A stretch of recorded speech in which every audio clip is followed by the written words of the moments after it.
Juan. Untuk lari bagi-bagi. Aduh iya nih, tadi malam musrah sampai jam 1. Cingkak aja lu. Aduh malu. Udahlah, yuk minum kopi. Nah, malu sebelum. Udah mau masuk nih. Yuk. Assalamualaikum warahmatullahi wabarakatuh. Berjumpa lagi bersama saya, Mahersi dari Klinik Fatih Bungal School. Tadi kita sudah melihat beberapa cuplikan yang berhubungan dengan tidur. Sesuai dengan topik kita kali ini, yaitu bagaimana sebaiknya kita tidur. Di artikel kesehatan yang ditulis oleh Salih Buyar pada majalah Mata Air, ada beberapa hal yang didiskusikan tentang tidur. Salah satu kebutuhan dasar manusia untuk mempertahankan hidup selain makan, minum, bernafas adalah tidur. Beberapa penelitian menyebutkan bahwa orang normal bisa bertahan tidak tidur adalah 3-4 hari. Setelah itu akan muncul gejala-gejala negatif pada tubuh seperti linglung, mudah marah, gangguan pada perut, nyeri, dan penglihatan yang menurun. Berbagai penelitian menunjukkan bahwa periode tidur yang kita butuhkan untuk hidup sehat dan seimbang adalah sekitar 4-10 jam. Tapi hal ini sesuai dengan faktor masing-masing, bisa karena genetik maupun usia. Orang yang dewasa rata-rata tidurnya adalah 6-10 jam, bayi bisa sampai 12 jam.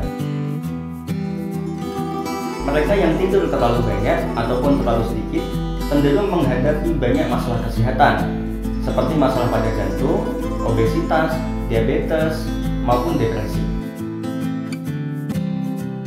Untuk mendapatkan tidur yang berkualitas, ada beberapa hal yang harus kita lakukan. Yang pertama adalah mengatur jarak waktu antara makan dan tidur, yaitu minimal 2 jam, dan hindari makanan yang berat, karena makanan berat akan menimbulkan masalah seperti gangguan pada pernafasan dan mendengkur.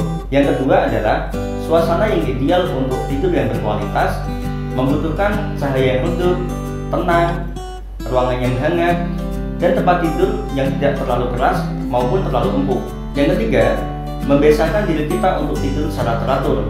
Yang keempat, saat tidur kita usahakan berbaring menghadap kanan atau kiri. Kenapa? Karena kalau kita tidur dengan terlentang, maka akan menimbulkan masalah pernafasan seperti mendengkur. Tapi dalam tidur biasanya kita secara tidak sadar kita berbaring menghadap kanan ataupun kiri secara otomatis.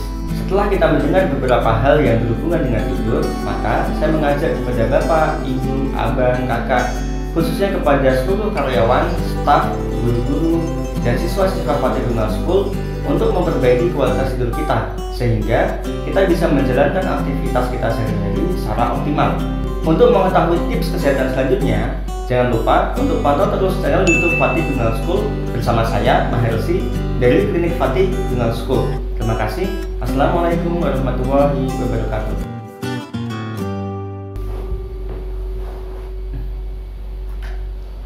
Tidur yang cukup ya.